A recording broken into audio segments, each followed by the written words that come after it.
Welcome to the Key Chapters of the Bible podcast. This is a daily podcast that's going through the key chapters of God's Word.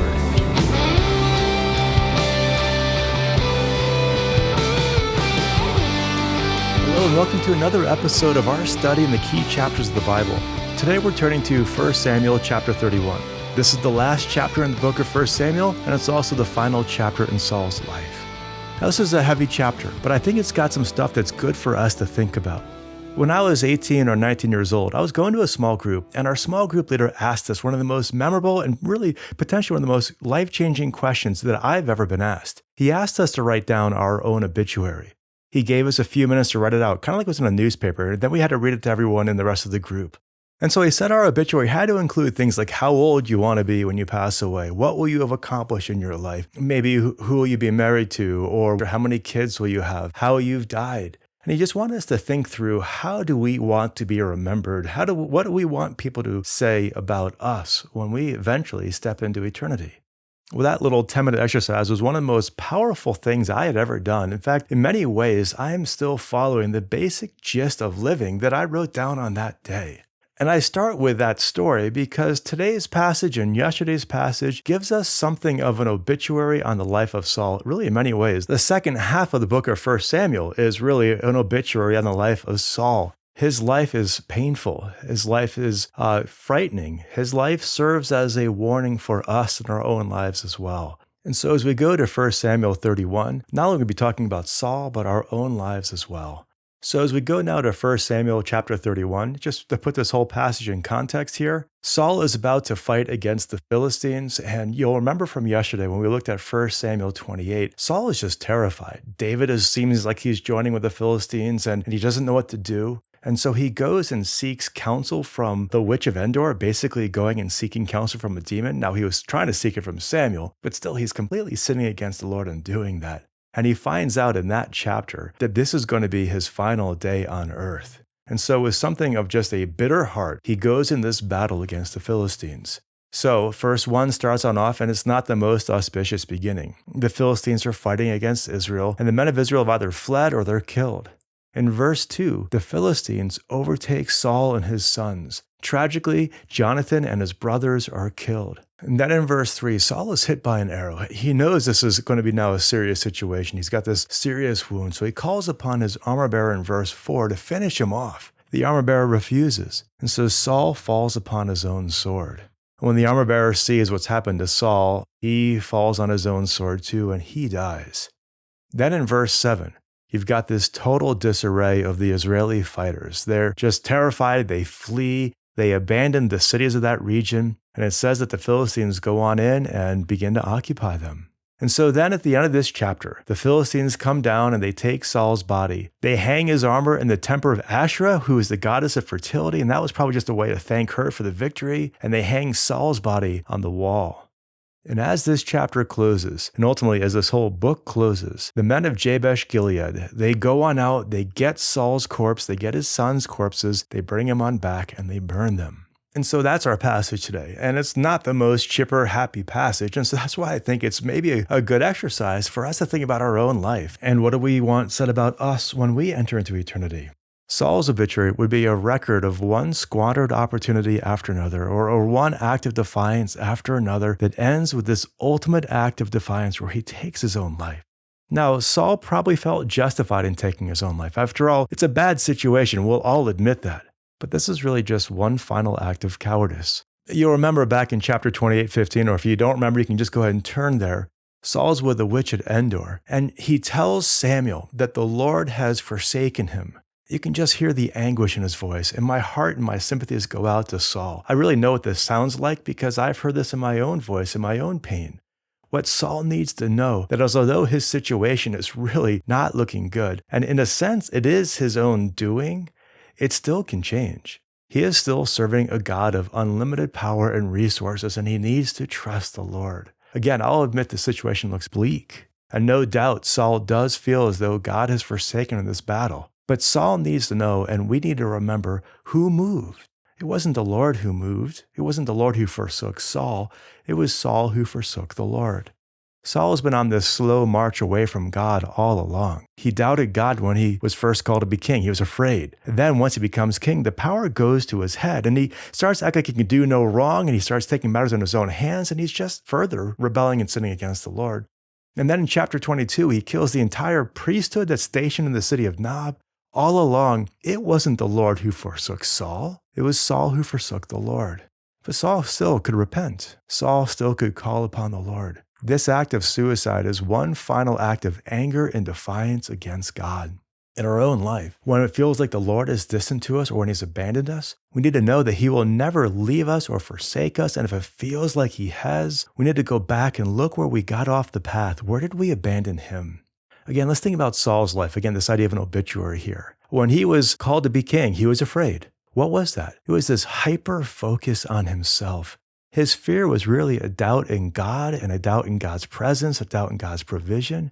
His whole trust was in himself. He was essentially thinking it's all up to him. And since he didn't think he could do it, he was fearful.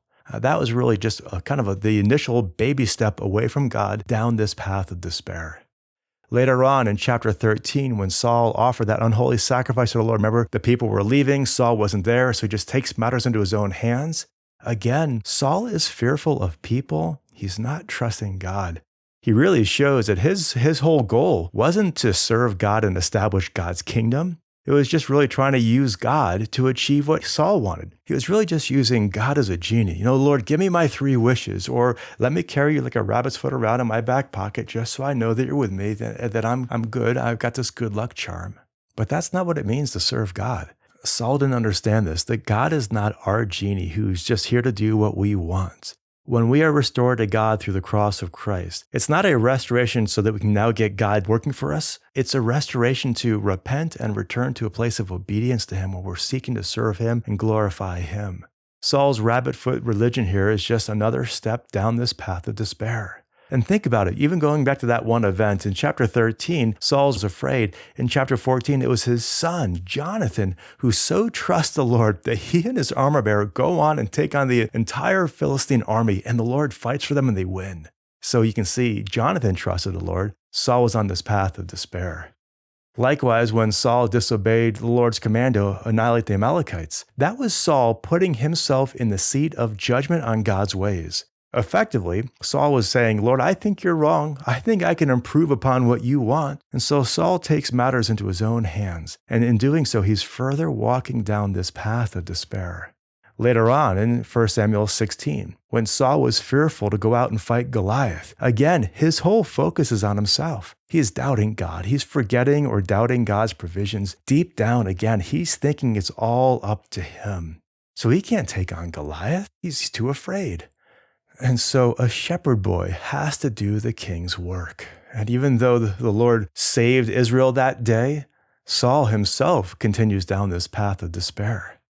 The same could be said for his hatred of David. He just wasn't willing to submit to God's judgment. Now, at this point, he's lost the kingdom, but he still could have repented. He still could have ended his final years of life still in direct service to God, but he doesn't.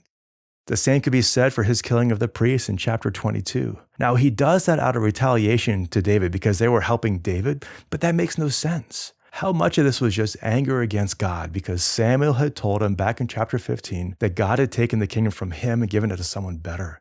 Obviously, these priests represent God, and this was probably, in part, Saul's way of getting back at God. But in doing so, Saul is now cruising down this path of despair.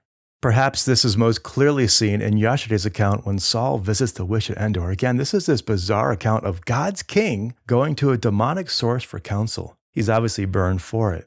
And all that brings us now to our passage today. This is the pinnacle of his rebellion against God. He is so bitter against God for all that has happened. Rather than face life and whatever's going to come, rather than trust that God will give him the grace he needs to face whatever God has allowed, rather than repent, he literally dives headlong into his final act of rebellion. This isn't a time for Saul to fall on his sword. It's a time for Saul to fall before the Lord. This is a time for him to recognize the failure of the path that he has been on, and that all along God has been the rock. He's the one who has been there to support and watch over and protect and work among his people, and that Saul all along has been violating God's plan and will and rebelling against God. He needs to repent and call out to the Lord for mercy and forgiveness and truly surrender to Him and truly ask for God's grace to now bring him back to the path and put him on the path and lead him down the path of total trust and obedience to Him. But Saul doesn't do this. And look at the impact that Saul's suicide has on those around him. This final act of rebellion just further hurts the people around him. Look what happens to Saul's armor bearer in verse 5. He kills himself too. Now, remember that an armor bearer back then was one of the most trusted people. They're like family. They're the most loyal ones. They're the ones that will live and die for one another. And here you have Saul's suicide, leading to his armor bearer's suicide, to the death of a friend, a near family member-like person. Suicide is often considered or classified as a contagion. It affects all the people nearby, especially those who are closest to us, our family, our children, our friends. And you see that right here in this passage. And so the armor bearer sees Saul's loss of faith, his despair, and he loses his faith and has despair too. And so he commits suicide. He didn't have to. He could have escaped. He could have fought. He could have seen the Lord watch over him the way He watched over Jonathan and Jonathan's armor bearer, but he doesn't. Instead, he takes the coward's way out and he dies as well.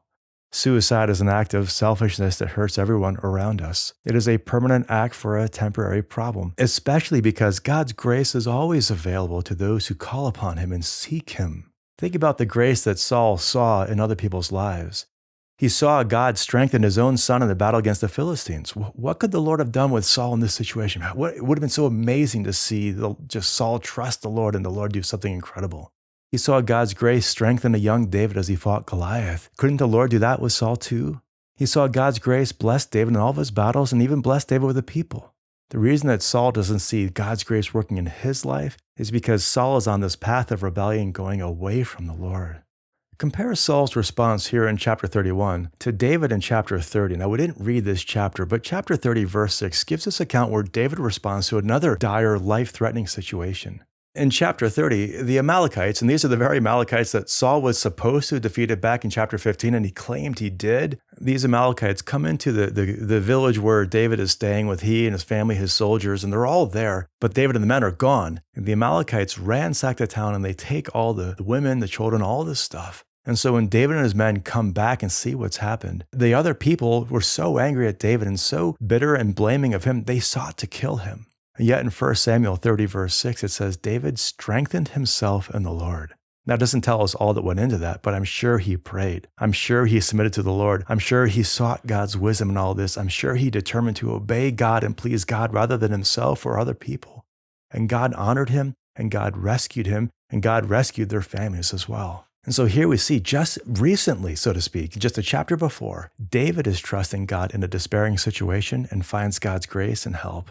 And here, Saul, not a good situation, but not trusting the Lord. And he takes this final step of despair that he's going to be forever remembered by.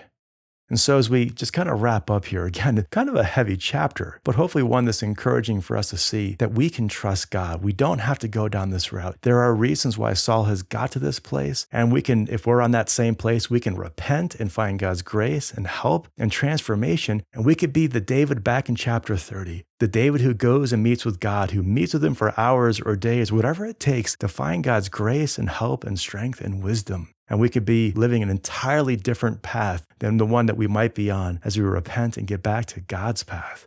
Saul doesn't do that, and it's tragic.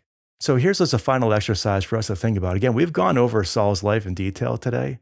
Let's think about our own life. I'm sure that everyone who is listening to this doesn't want to be on Saul's path. Otherwise, we probably wouldn't be listening to this podcast, certainly not all the way to this very end right here. So I'm assuming that you want to be on God's path, the path of faith and obedience, where you're seeing His grace work in your life. So first, why don't you just examine your life before the Lord and ask Him to put you on that path or keep you on that path of total trust and reliance and obedience to Him. And if you're not, just take this opportunity to repent and just give yourself to the Lord and ask Him for the grace to just bring you back to the place of obedience to Him. And second, assuming that you are on this path of total trust and obedience to the Lord, why not take a couple minutes and write out the obituary that you'd like to have? Again, I don't mean to be creepy, but what kind of life do you want to live? Or where do you want to be in 5, 10, 20, 50 years from now? And even what changes do you need to make on your path so that you're on the path that you see God calling you to? And finally, of course, submit that whole thing to the Lord. because we don't want to demand, God, make this happen. We just want to submit ourselves to Him and be wise in numbering our days and thinking about our lives. And so with that, I'll leave you to your thoughts and your prayers to the Lord.